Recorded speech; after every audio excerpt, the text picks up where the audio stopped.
E sem mais delongas, convido a igreja para aquele que trouxe Bíblia, queira abri-la na carta que Paulo escreveu a Tito. Glória a Deus. Irmão Silvio, irmã Andréia, revê-los.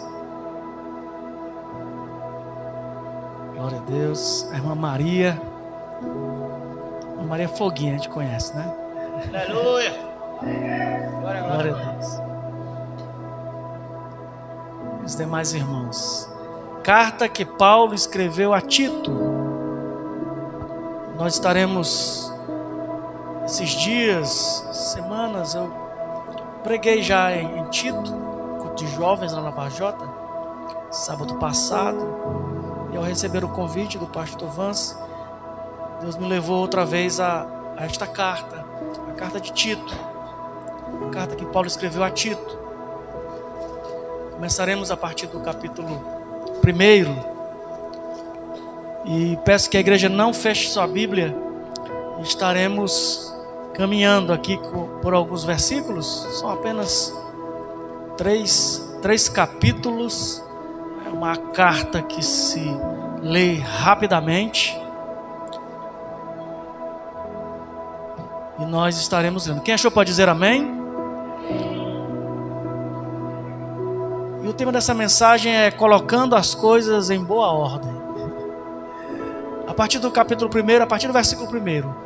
Paulo, servo de Deus e apóstolo de Jesus Cristo, segundo a fé dos eleitos de Deus e o conhecimento da verdade, que é segundo a piedade, em esperança da vida eterna, a qual Deus, que não pode mentir, prometeu antes dos tempos dos séculos, mas a seu tempo manifestou a sua palavra pela pregação que me foi confiada, segundo o mandamento de Deus, nosso Salvador. A Tito, meu verdadeiro filho, segundo a fé comum, graça, misericórdia e paz da parte de Deus, Pai, e da do Senhor Jesus Cristo, nosso Salvador. Por esta causa te deixei em Creta, para que pusesses em boa ordem as coisas que ainda restam, e de cidade em cidade estabelecestes presbíteros, como já te mandei. Louvado seja o nome do Senhor. Paulo aqui já está em meados de 65, 66 depois de Cristo. Paulo já estava velho, Paulo tinha passado por Creta e lá tinha deixado a Tito lá em Creta. Tito era um dos obreiros de confiança de Paulo. Paulo tinha vários obreiros de sua confiança. Ele tinha Timóteo, Tito, Lucas, Tíquico, Artemas, Silas. Então eram obreiros que faziam ali a obra juntamente com Paulo. E pelas igrejas onde Paulo tinha fundado, frequentemente ele estava enviando esses obreiros para ali continuar a obra. No caso de Creta, Paulo tinha deixado Tito lá para que ele desse continuidade ali na obra. Ele pudesse colocar presbíteros à frente de congregações e pudesse organizar a igreja lá. Ele disse em boa ordem. Então ele já trabalha que a igreja de Cristo, a obra de Deus, ela deve estar organizada. Ela deve ter uma organização. Então ele consagra a Tito, ele autoriza a Tito a separar anciãos. E qual era o quadro político? O mundo ainda era dominado por Roma. Nesses anos, o imperador romano era um dos que mais matou cristão. Era Nero. Ele mesmo que tocou fogo em Roma e colocou culpa nos cristãos. E queimou cristãos em seus jardins, jogou aos leões, às feras, decapitou cristãos. Então ele levantou uma grande perseguição contra os cristãos. Então era o cenário da época. a igreja caminhando, a igreja evangelizando, a igreja trabalhando e a igreja sendo perseguida. Nós ainda temos liberdade em nosso país de servirmos a Deus, de pregarmos ao Senhor. A tentação que nos sobrevém é uma tentação que podemos dizer é mais fácil de suportar. Ninguém nos tenta a escolher entre a vida e Jesus. O escritor aos Hebreus, ele declara que os crentes, na época em que essa carta aos Hebreus foi escrita, eles estavam sendo tomadas suas propriedades por servir a Deus. E ele ainda disse: vocês ainda não foram provados até o sangue. Nós ainda não fomos provados até o sangue. Mas Tito foi incumbido por Paulo a estar ali em Creta, era a maior ilha daquela região, ali da Grécia. E ele foi incumbido de preparar a obra de Deus lá, de trabalhar e pôr em boa ordem algumas questões que ainda faltavam. Então Paulo deixa Tito com esta incumbência. Então ele manda que Tito vá e eleja e estabeleça presbíteros, estabeleça líderes para a igreja local, que eles separem homens. E Paulo vai declarar qual era o perfil desses líderes, qual o perfil do líder, daquele que deveria estar à frente da igreja. E ele vai dizer no versículo 6, você pode acompanhar na sua Bíblia: aquele que for irrepreensível, marido de uma mulher, que tenha filhos fiéis, que não possam ser acusados de dissolução, nem são desobedientes, porque convém que o bispo, ou pastor, ou presbítero, ou dirigente da congregação, da obra de Deus, seja irrepreensível, como despenseiro da casa de Deus, não soberbo, nem iracundo, nem dado ao vinho, nem espancador, nem cobiçoso de torpe ganância, mas dado à hospitalidade, amigo do bem, moderado, justo, santo, temperante, retendo firme a fiel palavra, que é conforme a doutrina, para que seja poderoso tanto para admoestar com a sã doutrina, como para convencer os contradizentes. Louvado seja o nome do Senhor.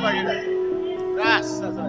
Mas o que nós temos visto é que muitos líderes que se colocam à frente de igrejas, nós vemos muito aí, chegamos na era, né, dos pastores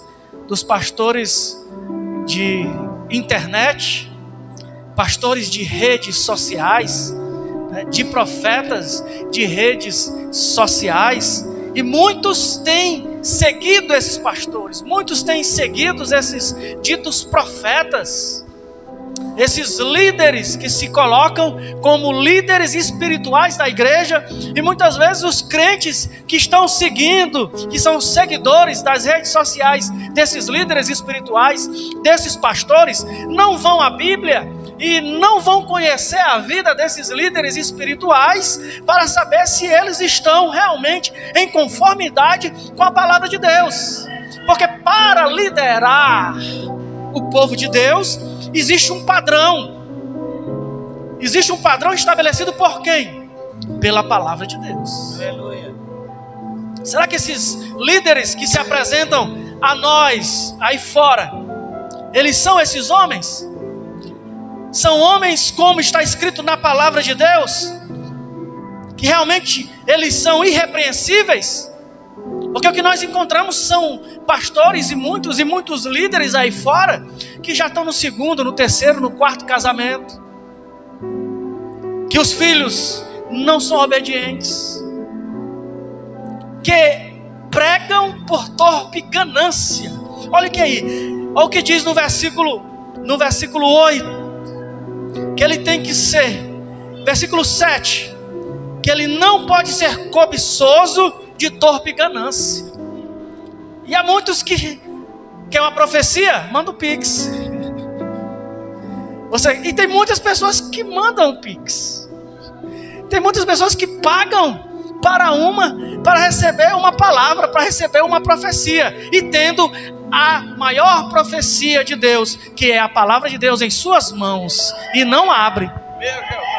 E não abre a Bíblia.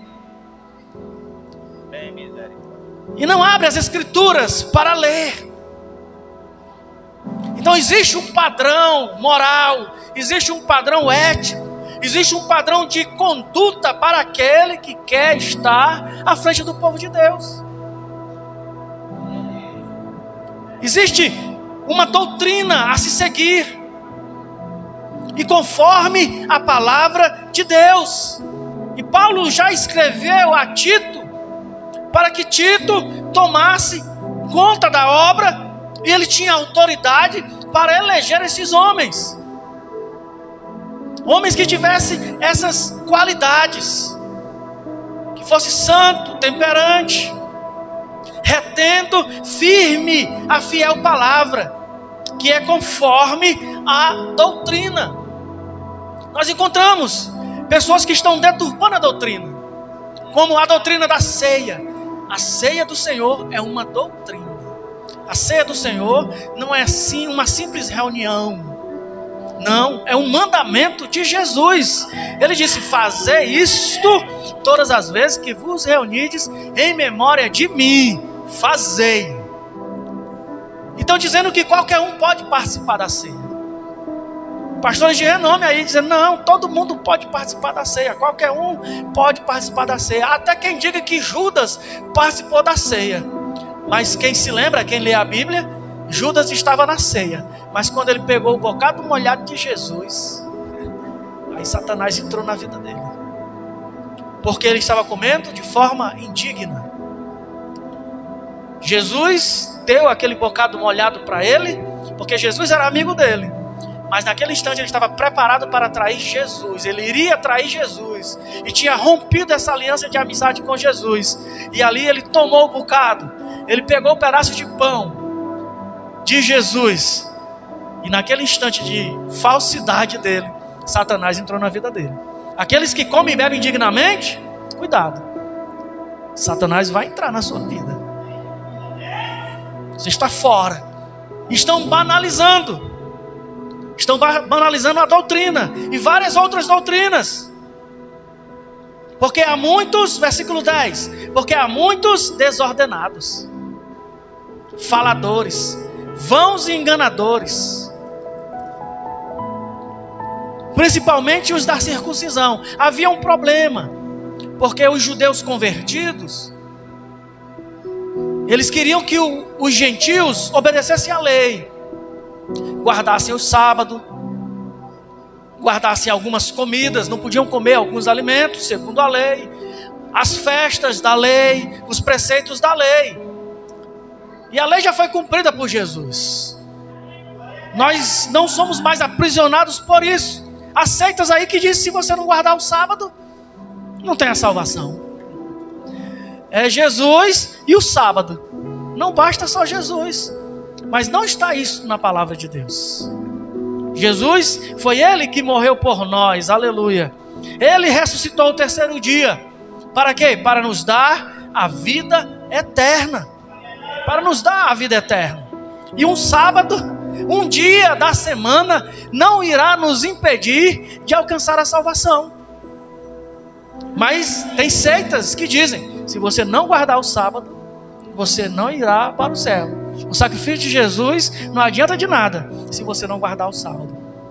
Mas é heresia. É heresia. E os da circuncisão, ou seja, os judeus convertidos, queriam continuar nos seus costumes judaicos e impor isso à igreja, e impor isso aos cristãos, aos gentios. Aí Paulo vai citar exemplos,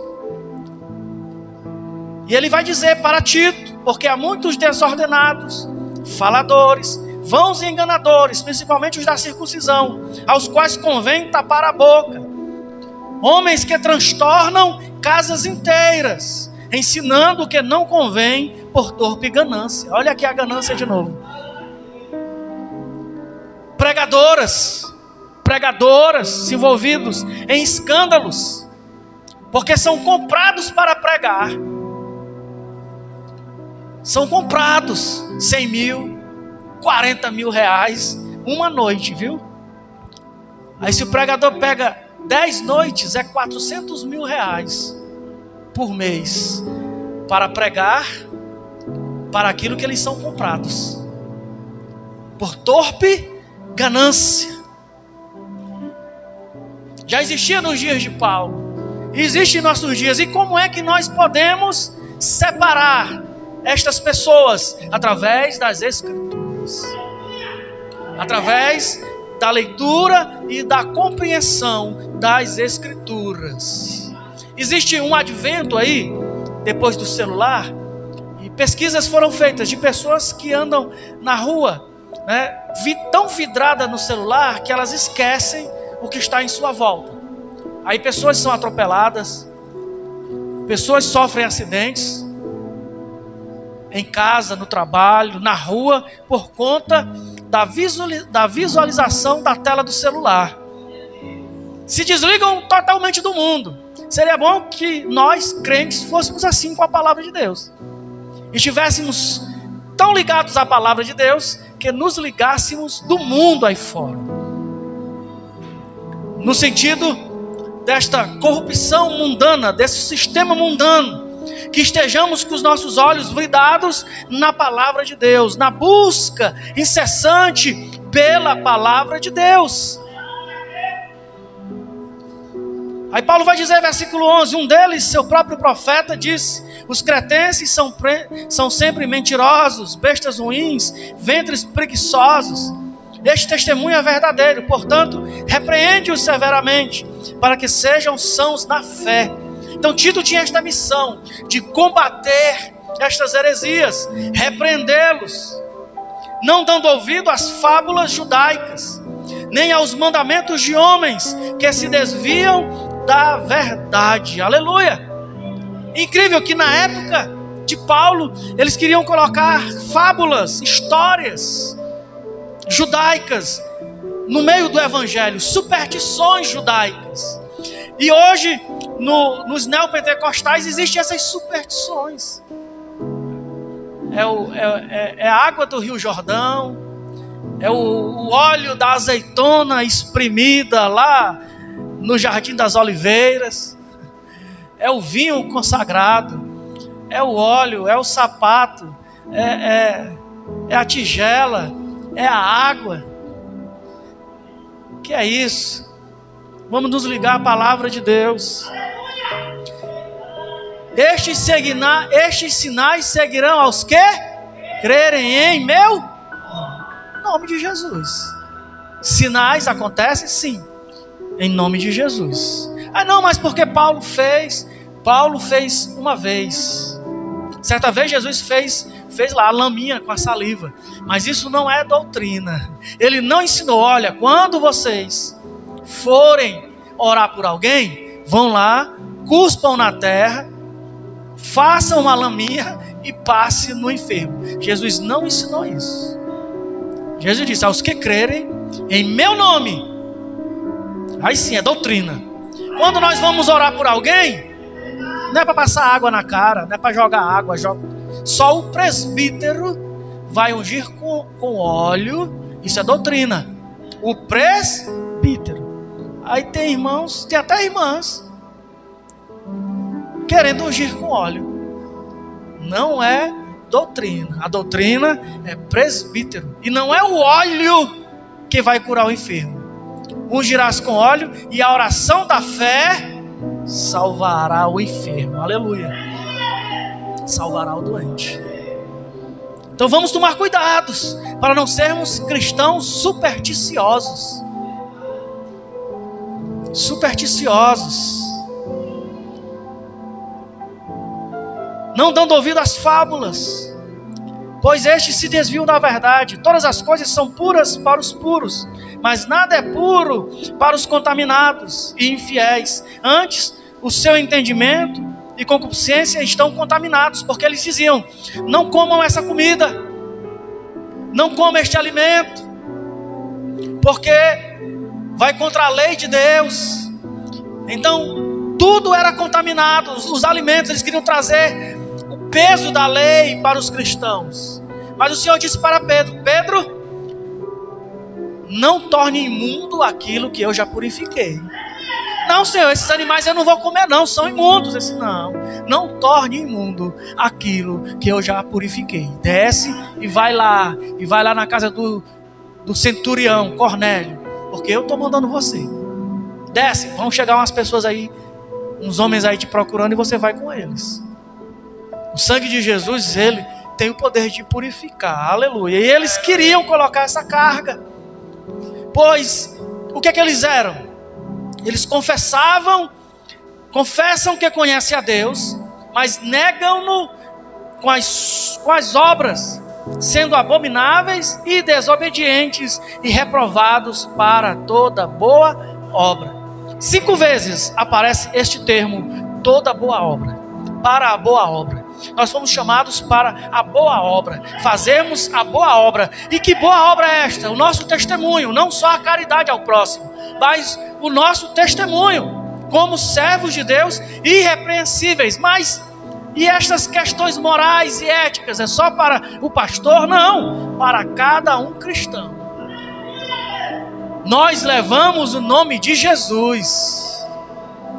Há muitas pessoas que se orgulham e devem se orgulhar de levar, no crachá, o nome da sua empresa. Mas nós levamos o nome do Senhor Jesus Cristo, que é muito melhor e muito maior que o nome de qualquer coisa aqui desta terra. É o nome de Jesus. E nós temos por obrigação nos comportarmos conforme a vontade de Jesus. Muitos cristãos vivem um dilema ético. Por quê? Porque eles não andam conforme a palavra de Deus. Chega ao ponto de serem abomináveis. Então há muitos influenciadores aí fora. Há pessoas que estão dizendo que mesmo na prostituição vão para o céu, porque Deus conhece o coração deles. E a Bíblia diz que todo aquele que se prostitui de maneira nenhuma herdará a vida eterna. E nós devemos ser detentores da palavra, da sã doutrina. Tu, porém, capítulo 2, versículo 1. Tu, porém, fala o que convém à sã doutrina. Era para Tito e é para nós também. O que é que o crente deve falar? A sã doutrina. Existem muitas doutrinas por aí, mas existe a sã doutrina. Dou glória a Deus que a nossa igreja, a Assembleia de Deus, Ministério do Tempo Central, tem preservado a pregação da sã doutrina. Aleluia. Não temos sido influenciados pelos modismos que surgem cotidianamente, mas temos preservado a sã doutrina. Aleluia. Pregado a sã doutrina. E ele diz para Tito: tu, porém, fala o que convém à sã doutrina. O que é que o crente deve falar? O que convém à sã doutrina. Outros assuntos podemos ter conhecimento, mas abandonemos as discussões desses assuntos. Abandonemos essas discussões. Na política, foi uma febre de cristãos envolvidos diretamente na doutrina, na política. E veja quantos não se decepcionaram. Paulo não estava preocupado com a política, apesar que ele vai dizer que devemos ser obedientes às leis, aos principados, às potestades, sabendo que essas leis não podem ir de encontro à palavra de Deus. Não pode ir bater, se chocar com a palavra de Deus. Se um dia chegar a proibição e a ameaça de cadeia para quem pregar o evangelho, nós não devemos obedecer, mesmo com o risco e com a ordem de sermos presos. Devemos continuar propagando e pregando a palavra de Deus. E Tito tinha autoridade para falar com os velhos, com os homens velhos. Ele disse: os velhos sejam sóbrios, graves, prudentes, sãos na fé, na caridade e na paciência. Os velhos sejam sóbrios. Sobriedade É a mesma coisa que o contrário de embriaguez. Alguém que está embriagado não está sóbrio. Aqui não está falando só do álcool. Mas apesar que muitos têm pregado que não tem problema não tomar vinho. Porque o interesse deles é sair da sobriedade. E não há diferença em um copo de vinho para um copo de cachaça. Tudo tem álcool. A diferença é só a quantidade do álcool. Tanto numa dose de cachaça quanto num copo de vinho. Mas a Bíblia nos adverte para sermos sóbrios. Não nos envolvermos nessas ideologias mundanas. Essas ideologias que têm levado muitos a se desviarem da palavra de Deus. Que nenhuma ideologia dessa venha a perturbar a nossa mente, a nos tirar do foco,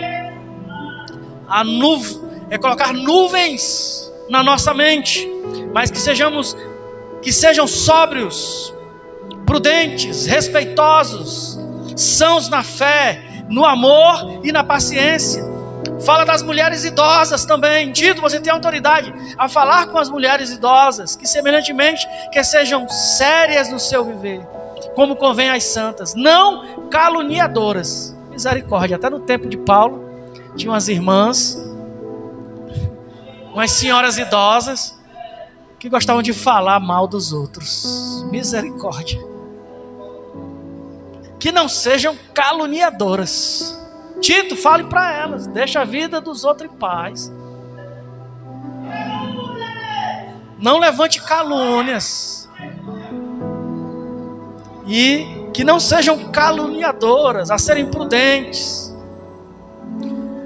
não dadas a vinho, mestras no bem, para que ensine as mulheres novas a serem prudentes, a amarem seus maridos, a amarem seus filhos, a serem moderadas, castas, boas donas de casas, sujeitas a seu marido, a fim de que a palavra de Deus não seja blasfemada. Aleluia!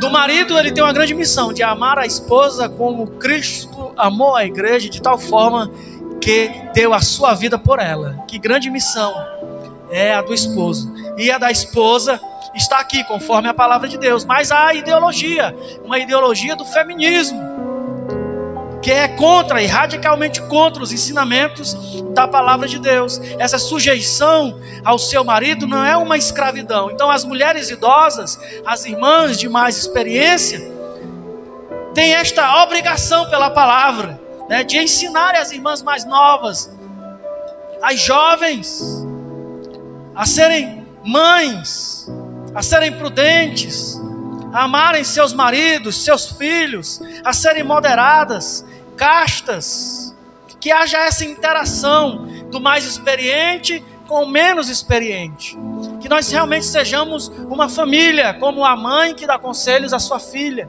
como o pai que aconselha seu filho, e que a igreja, ela deve ter este ambiente.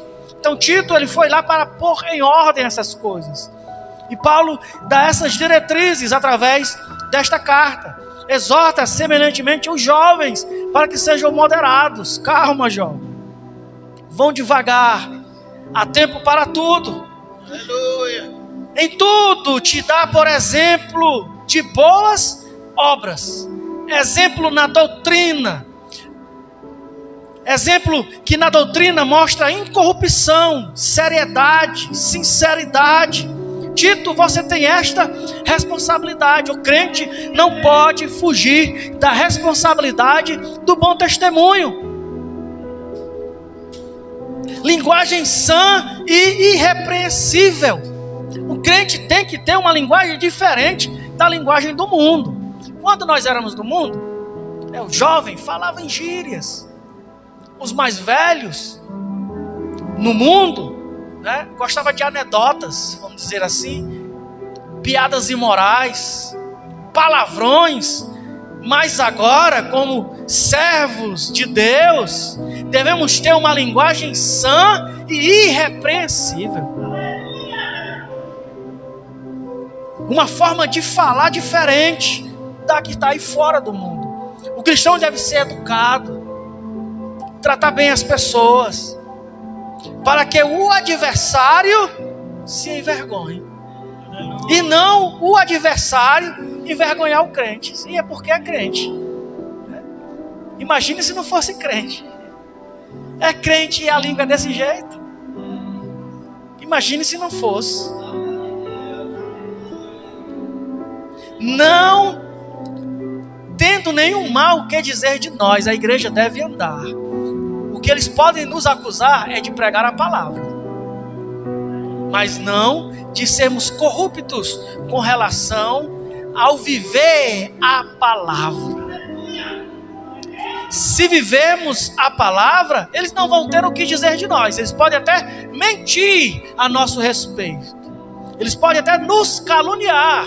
Mas quem tentará acusação contra os eleitos de Deus? É Deus que os justifica. Se estamos bem com Deus, as calúnias não nos atingirão. O ruim é se eles tiverem razão naquilo que disserem de nós. Esse é o problema. O problema é se o mundo tiver razão ao apontar os erros que em nós já não devia mais existir. Esse é o problema de muitos cristãos. É que alguns erros ainda existem quando não deveriam mais existir. Porque fomos lavados e remidos pelo sangue de Jesus. Purificados. Exorta os servos a que se sujeitem a seu senhor. Esse servo aqui é escravo. Paulo, ele não entrou na ideologia da abolição dos escravos. Porque os judeus, Roma escravizava o mundo. Então, para que o evangelho fosse pregado, para que as pessoas saíssem da maior escravidão, que é o pecado, ele não se meteu nessa ideologia da abolição da escravatura.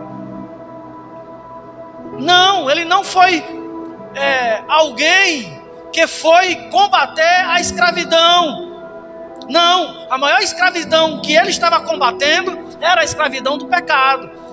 O incrível é que hoje muitos cristãos estão se envolvendo nessas ideologias. Eu sou contra o racismo? Sou contra o racismo. Mas eu sou a favor que aquele que confessar a Jesus como Salvador, mesmo sendo ele um racista, ele vai abrir mão do racismo. Porque ele vai entender que ele é feitura de Deus e que o seu próximo também é feitura de Deus. Então não vamos ser levados por essas ideologias, feminismo, racismo, e sermos, ao invés de sermos pregadores da palavra, sermos pregadores de ideologias, defensores de ideologias. Aí ele vai aconselhar ao escravo. Mas por que Paulo não queria que o escravo fosse livre? Porque ele queria que, em primeiro lugar, o escravo fosse livre do pecado. Porque ele sabia que no céu não haveria correntes. Mas enquanto estivermos aqui na terra, mesmo preso em grilhões, o pecado, ele nos escravizaria por toda a eternidade. Eu estava no seminário e um jovem, sabendo que Paulo não militava nessas ideologias, ele disse: Paulo, para mim, perdeu o meu respeito, Paulo, porque Paulo era a favor da escravidão. Misericórdia. Envolvido pela ideologia. Paulo não era a favor da escravidão. Ele era a favor que mesmo o escravo fosse livre a sua alma e o seu espírito, porque o que lhe aguardava era a eternidade. Aleluia. Ele diz: exorta os servos, Tito, que se sujeitem a seu senhor, e em tudo agradem, não contradizendo, não defraudando, antes mostrando toda a boa lealdade, para que em tudo sejam ornamento da doutrina de Deus, nosso Salvador, que mesmo ele sendo escravo, mesmo que para o seu Senhor ele fosse apenas um objeto, uma propriedade, ele se mostrasse como servo de Deus, conforme a doutrina de Cristo, no nosso Deus, nosso Salvador. Por isso que os judeus não gostaram de Jesus. Jesus disse: olha, se te obrigarem a caminhar uma milha, anda com ele. Sabe por quê?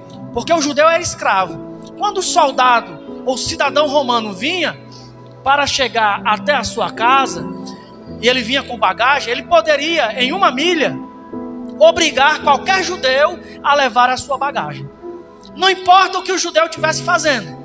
Ele vinha e diga, bora, carregue minha mala até em casa. E ele tinha que parar tudo que estivesse fazendo e teria que ir. Por quê? Porque ele era um romano. Aí Jesus, ao invés de dizer, se um romano mandar você fazer isso, jogue a mala dele fora, saia correndo, não obedeça. O que foi que Jesus ensinou? Se te obrigarem a andar 1 milha, anda com ele.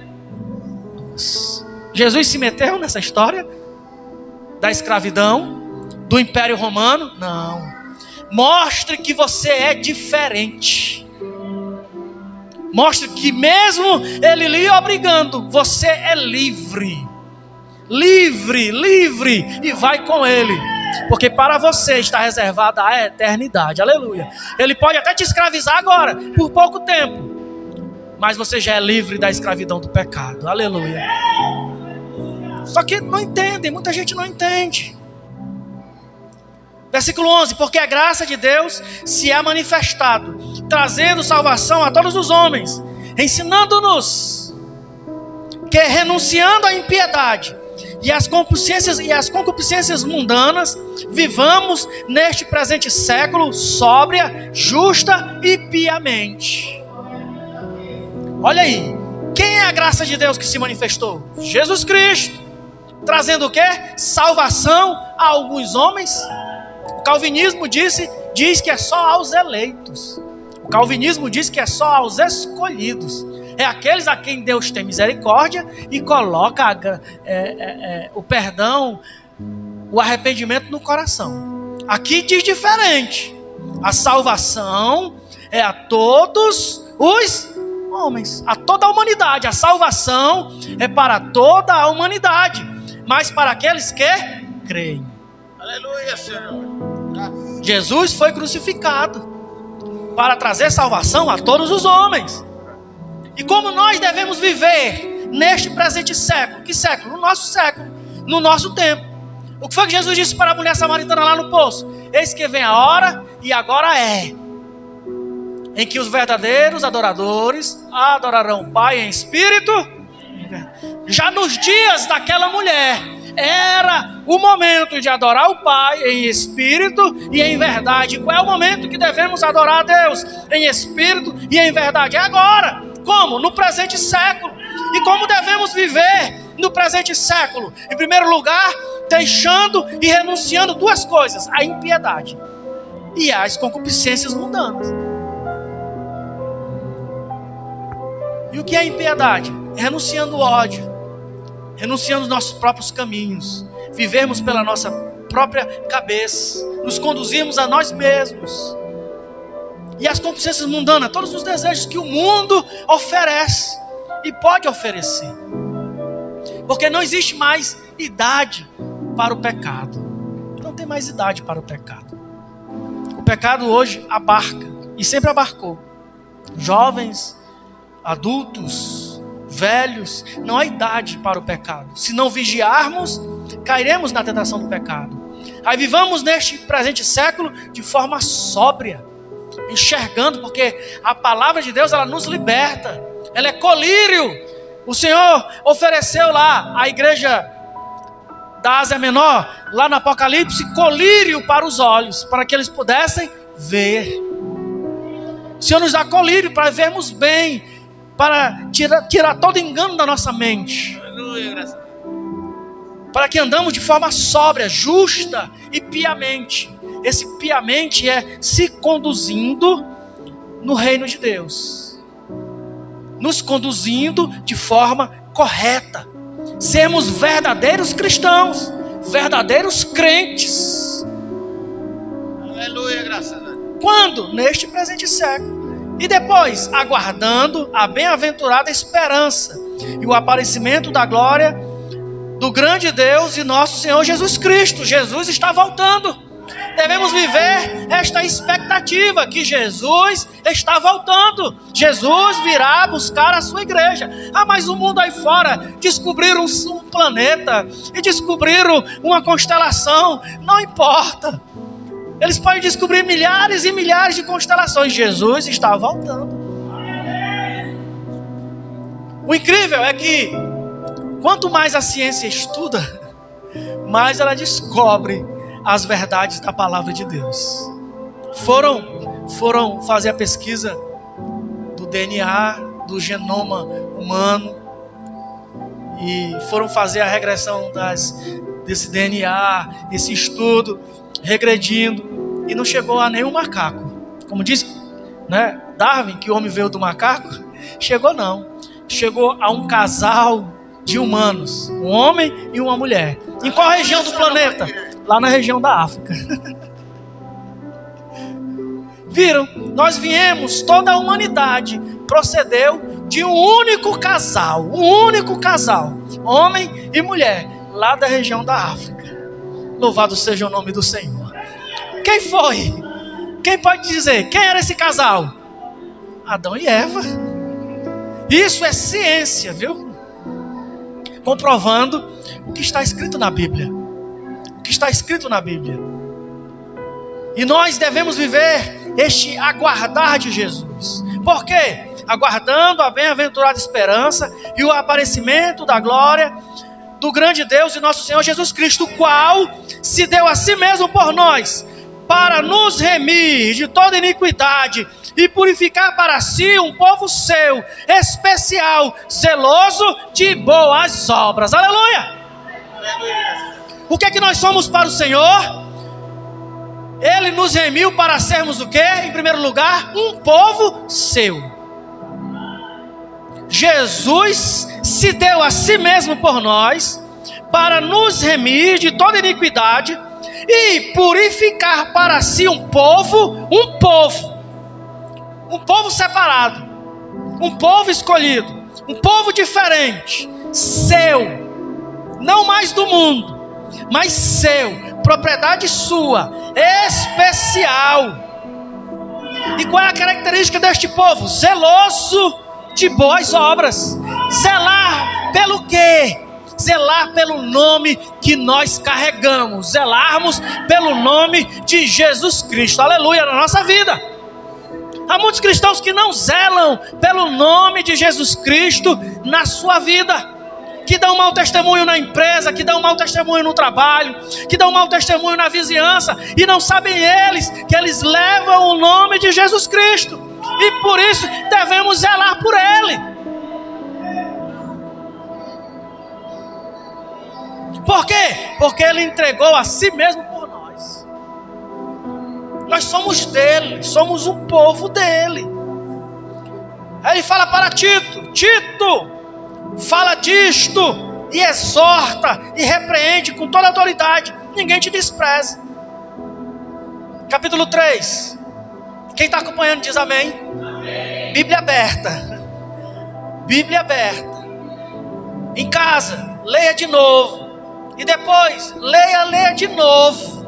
Vamos ler a palavra, vamos ler a Bíblia. Este é o manual do crente, é a palavra de Deus. Há quem diga já, aqui no Brasil, que não é mais a palavra de Deus. A Bíblia apenas contém a palavra de Deus. E algumas coisas da Bíblia não é nem a palavra de Deus. Mas nós cremos, nós que a sã doutrina diz que a palavra é de Deus. A Bíblia contém a inerrante palavra de Deus. De Deus.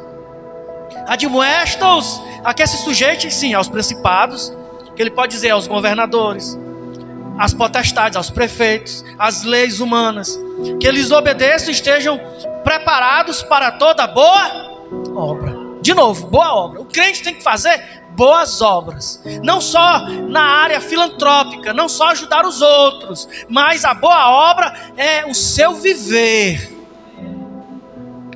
Estarmos preparados para darmos boa ocasião da nossa fé, um bom testemunho. O problema é que a igreja, muitos dão mau testemunhos na igreja, dão mau testemunhos na congregação, dão mau testemunhos na vizinhança, achando que Deus não vai cobrar. Deus vai cobrar. Todo talento dado por Deus, Ele vai pedir contas. Está escrito. Ele deu como exemplo. porque ele vai pedir contas. Quando ele chegou, que todos se apresentaram, eu levei ele, aquele com talento, né? Eu sabia como o senhor era, que o senhor colhe onde não planta, e foi dizendo as características do seu senhor. E aí eu enterrei. Eu disse, mas você não sabia como eu era? Você já não me conhecia? Você não sabia não que eu ia cobrar de você?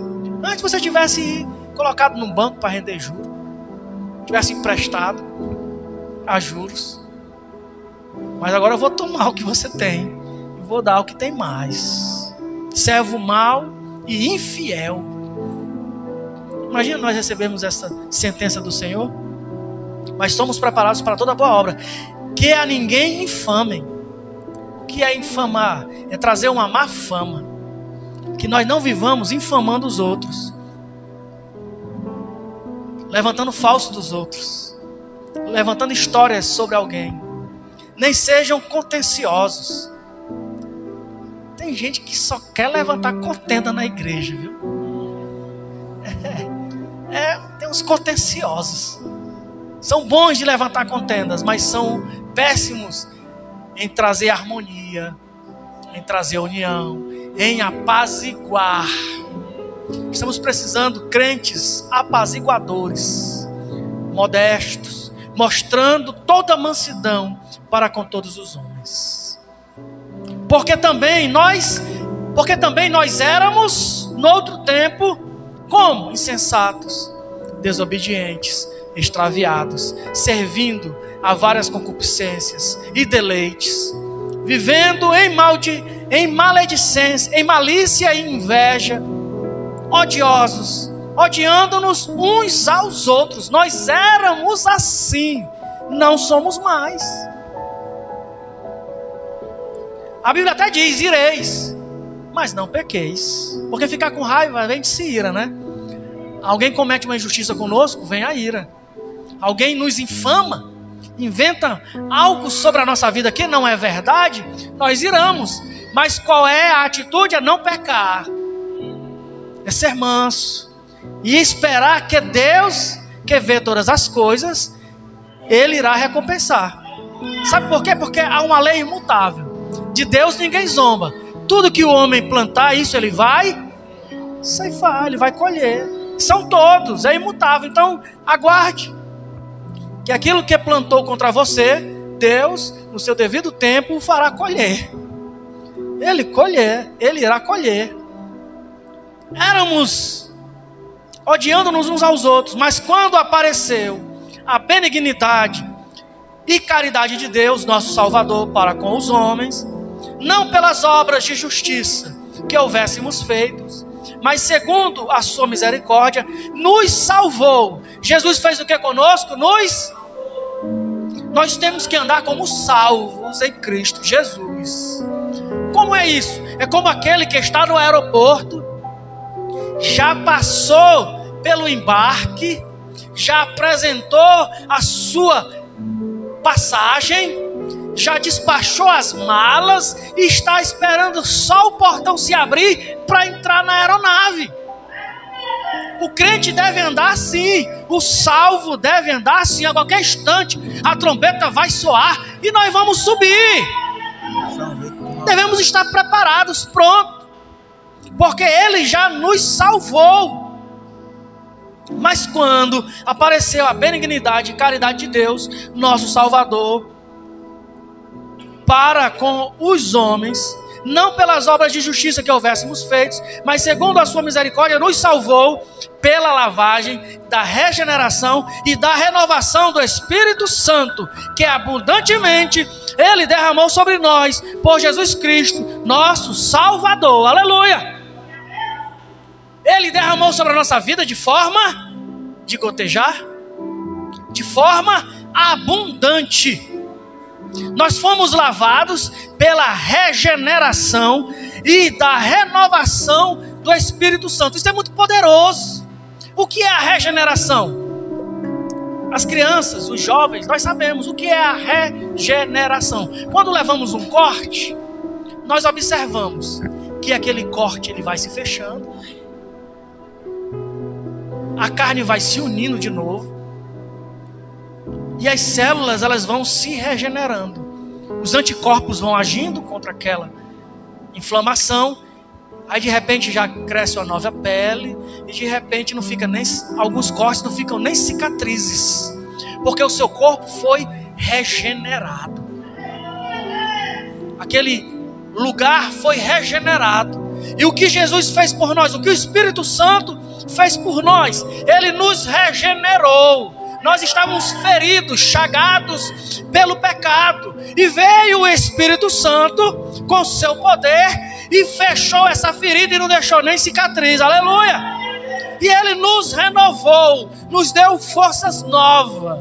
Aleluia! É como alguém saindo de uma pneumonia, alguém que saiu de uma virose, toma aquele caldo, né, e tem as suas forças renovadas, e ele pode trabalhar novamente. Assim o Espírito Santo fez conosco. Ele nos renovou. De que forma? De forma abundante. Jesus derramou sobre nós. Aleluia! Nós temos o poder do Espírito Santo sobre a nossa vida de forma abundante. De forma abundante. Para que, sendo justificados pela sua graça, não pelas nossas obras, não porque algo é bom, não porque merecemos, mas pela sua graça, sejamos feitos herdeiros, segundo a esperança da vida eterna. Qual é a nossa esperança? A eternidade. Nós somos herdeiros da eternidade.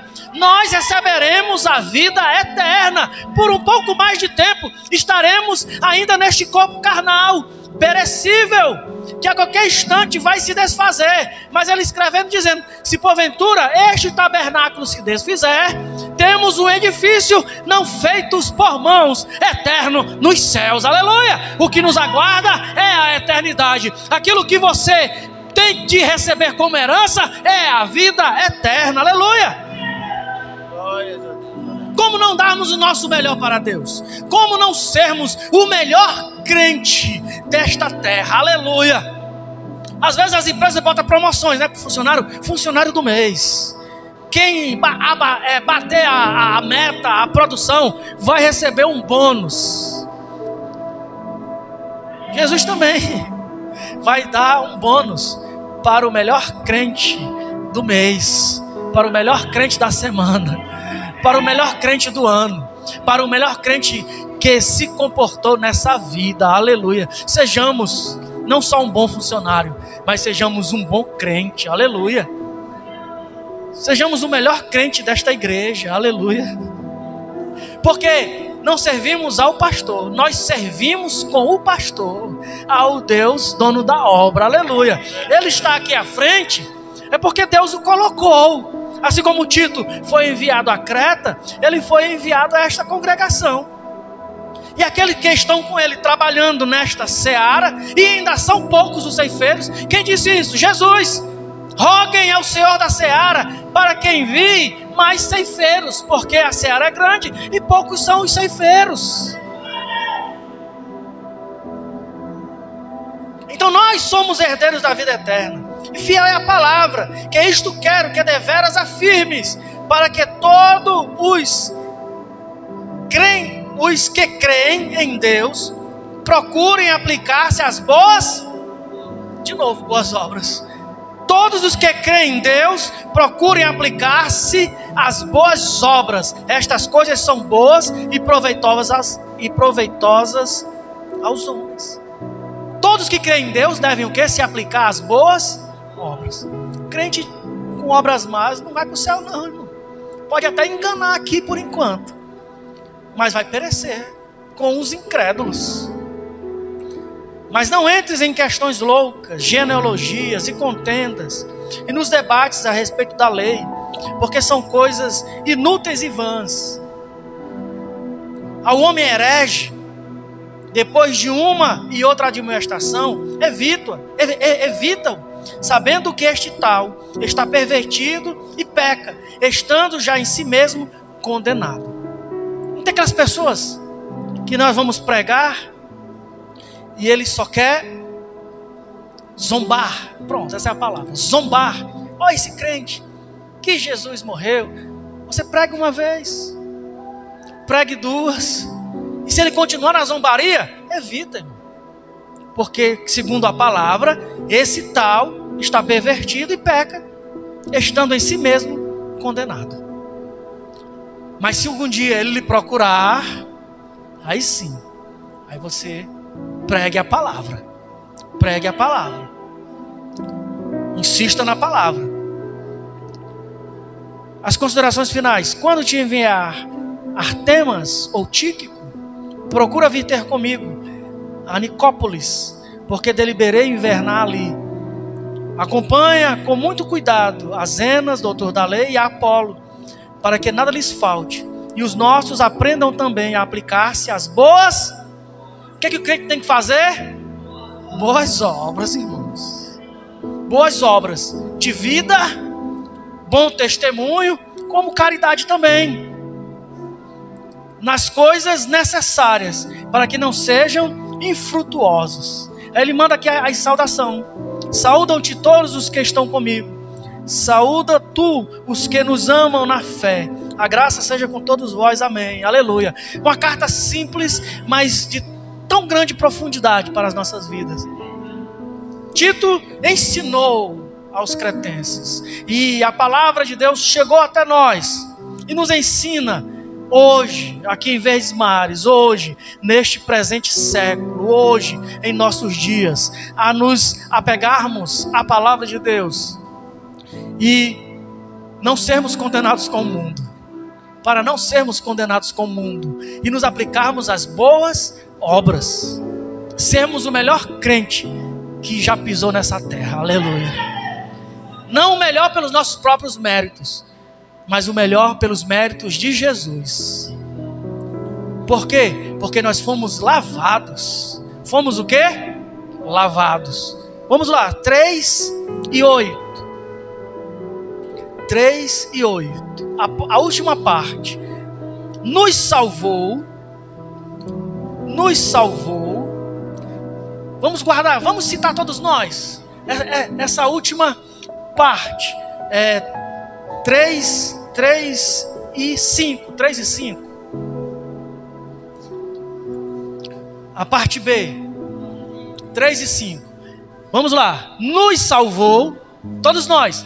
Nos salvou pela lavagem da regeneração e da renovação do Espírito Santo.